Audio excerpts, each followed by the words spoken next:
आप देख रहे हैं शहर का अपना web TV Banaras times. Log on कीजिए www.banarastimes.in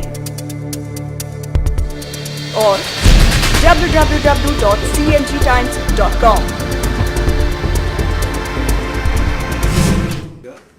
और हमारे ख्याल से इसको न तो यहाँ की जनता स्वीकार करेगी और न तो यहाँ के जो लोग पढ़ के निकले हैं वो इसको स्वीकार करेंगे। दूसरी चीज जो पत्र बार बार वो कोट करते हैं, ये आश्चर्य की बात है कि हम लोग पढ़े लिखे हैं लेकिन औरों को गुमराह करने के लिए ऐसी ऐसी बात का एम का चर्चा शुरू हुआ। ये हम सबसे पहली बार 2 जून 2012 को पत्र लिखे थे श्री गुलाम नबी आजाद साहब को। तब से आज तक हम 15 पत्र लिख चुके हैं।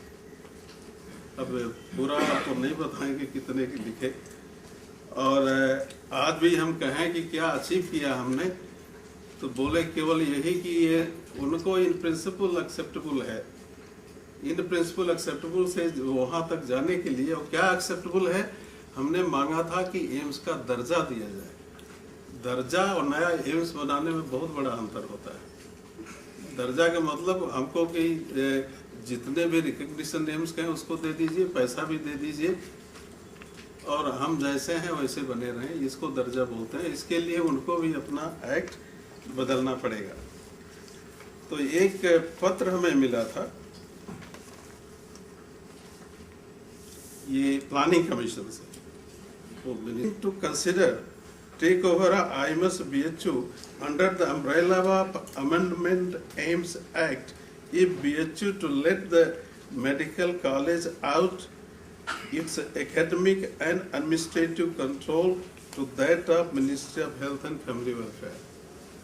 उसके बाद वाली लाइन नहीं पढ़ा उन लोगों ने क्या लिखा है। Since both the ministries are agreeing in principle to the proposal of upgradation of IMS, क्या रिफर कर रहे हैं अपग्रेडेशन, इसको उस लेवल पर ले जाने के नया एम्स से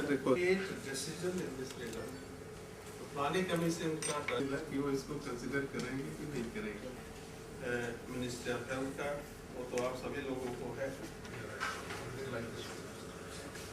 और इस तरह से कोई चाहे कि हम हड़ताल करके एम्स ले लेंगे ना, कहीं भी मिला है तो मिलेगा। और अभी उसका सवाल ही नहीं उठता। आचार संहिता लगी हुई है, हमने दे दिया, अब उसको संभालिए आप जी। अच्छा, इसका मूल उद्देश्य क्या है? इसका मूल उद्देश्य यह है कि आप क्लियरली जनता को बता दीजिए कि ये जो हड़ताल है वो अवैध हड़ताल है और इसकी कोई मान्यता नहीं है और गलत पर्पस के लिए की जा रही है, कि कोई भी देख के उसको हंसेगा कि इस तरह से कोई हड़ताल कर सकता है ऐसे मुद्दे के लिए कि जो कि एग्जिस्ट ही नहीं करता हो। ये कहने के लिए। और दूसरी बात, जो इन्होंने एम्स वाराणसी करके जो लेटर हेड प्रिंट करके जो उस पर प्रिस्क्रिप्शन इन लोगों ने दस्तखत किया है, ये सबसे बड़ा अपराध है जो इन लोगों ने किया है। ये भी स्पष्ट हो जाए जनता को।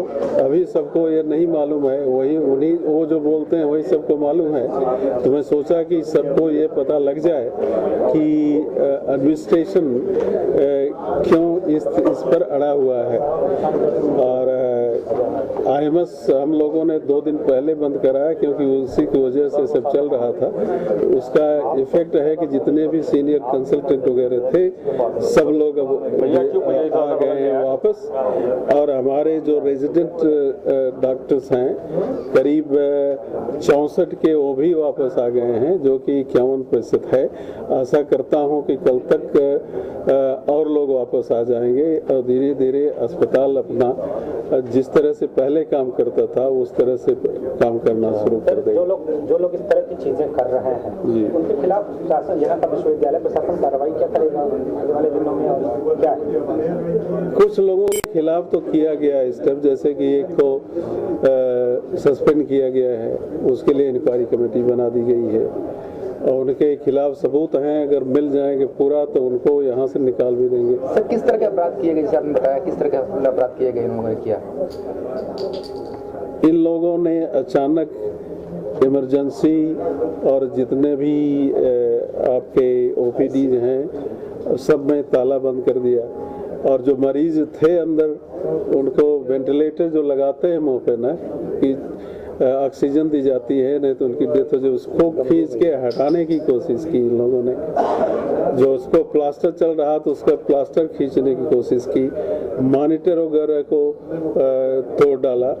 एक मेटाबॉलिक वार्ड हम बहुत पैसा खर्च करके अभी बनवाए थे, अभी शुरू भी नहीं हुआ था, उसका सब इक्विपमेंट वगैरह तोड़ डाला। अनुमति इस तरह का उन्होंने किया कि कोई किसी डॉक्टर से ये कभी सोच भी नहीं सकता कि ऐसा करे। सर इस तरह से किया अटेम्प्ट मर्डर एक तरह से हो गया, तो किस तरह की कार्रवाई उन डॉक्टरों पे कर रहे हैं? क्योंकि अगर कोई ऐसी घटना बिरला का किसी अन्य संख्या का छात्र करता है तो अब तक जेल में होता है। तो उसी में बता रहे हैं कि एक को हमने सस्पेंड किया है, इंक्वायरी कमेटी बना दी, और दूसरा जो कि ये कर रहा था उसको उनके हॉस्टल से निकाल दिया गया। वो भले ही रह रहे हों इलीगली, और उनको इंस्टीट्यूट से भी निकाल दिया गया है, और एक वो अपने आप ही इस्तीफा दे दिए हैं। 3 तो ये हो गए, और 5 को शोकाज नोटिस दिया गया है, और उनका जो रिप्लाई आएगा उसी के अनुसार फिर उस पर। डॉक्टर इस पूरे प्रकरण खुद को दूध वाली गाय का मान रहे हैं कि आपको बहुत फायदा होता है, इसलिए आप इनको एम्स का ये नहीं देना चाहते। कहाँ तक सकता है इसमें सत्यता है?